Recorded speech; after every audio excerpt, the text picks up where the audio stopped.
Over the past, I don't know, 8 or so years, I've gone from turning my living room into my wood shop, much to the dismay of my landlord at the time. To setting up a garage shop when I moved back home and eventually leasing my own commercial space. It really sounds like the dream, right? All of us want to grow and expand our business. But what I don't think I fully realized back then was just how much there is to learn, not only about this craft, but about running a business. When I decided to go full time into woodworking, I'd only been doing it for about 2 years.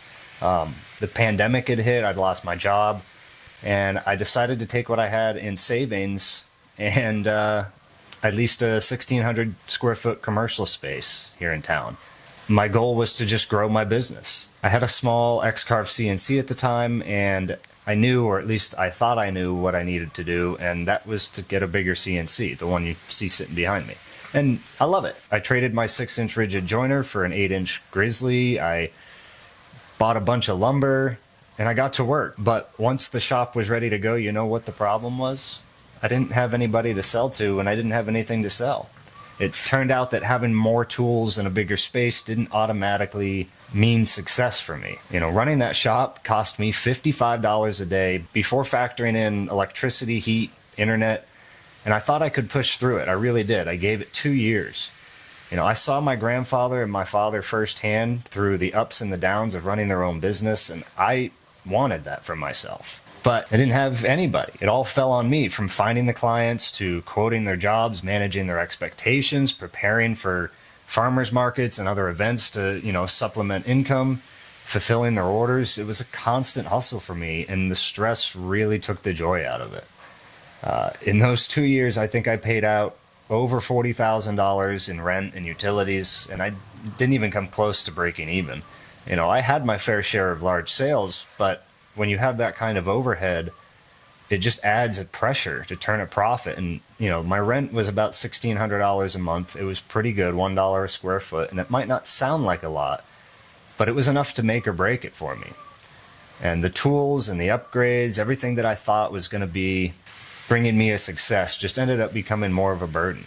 I know how easy it is firsthand to watch YouTube like you're doing now and believe that having the right tools will lead to the same success that other people have. But the truth is, the tools that you have just don't guarantee anything.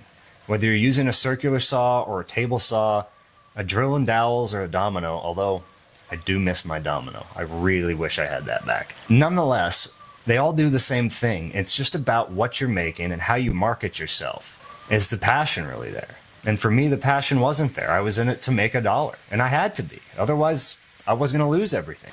And eventually I hit burnout. I stopped taking custom orders, and then I started this channel. I thought I could get back into it and build things for myself. Maybe that'll bring the passion back for me. But I don't really need much. And what I realized was that I'm a pretty simple person. Like, I lived in a 10 by 10 square box for 3 years. The Army taught me to live without a lot. But, I still had a passion to make things. I still wanted to work for myself, one day. And so right before Christmas, I bought a 3D printer. Well, as you can see behind me and probably here, I've got some of them going now. And buying that first 3D printer for me was a pivotal moment because it brought back the spark for me. It brought back designing things on the computer and actually bringing in a profit for once. It made me realize that I don't need to be building things with wood per se. I just enjoy making things and designing things. I'm a computer guy. I grew up building computers and tinkering with computers. So that was really my passion. And I got into woodworking because I started watching videos. And, I've always liked watching the home improvement shows and stuff like that. And I thought, I can do that. It turns out I could, and I'm good at it, but I lost my passion for it. And if you don't have a passion for something, what's the point in going? Like, why would you keep going?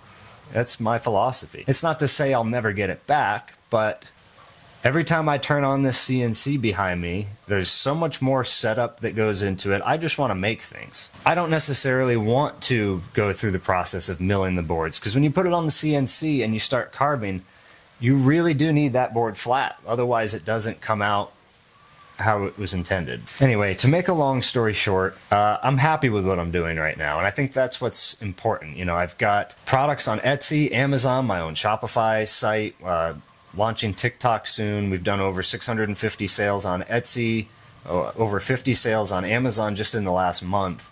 And we've only been doing Etsy since March. So it really does bring back the joy that woodworking once had. And the best part about this is most of it's passive income. You know, once I've designed and sliced the files, or purchased and sliced the files, built up some stock, it's kind of just cha-ching, and I can package it up.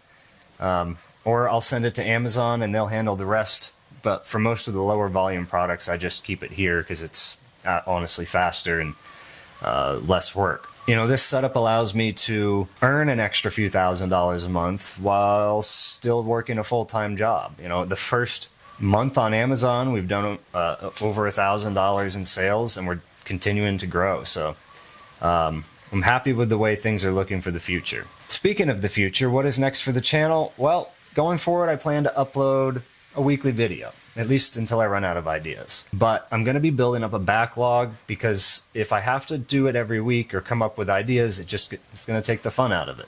And I don't want to do that. With that said, most of the new content is going to focus on 3D printing. Some of it will be 3D modeling, so the CNC will get used here and there.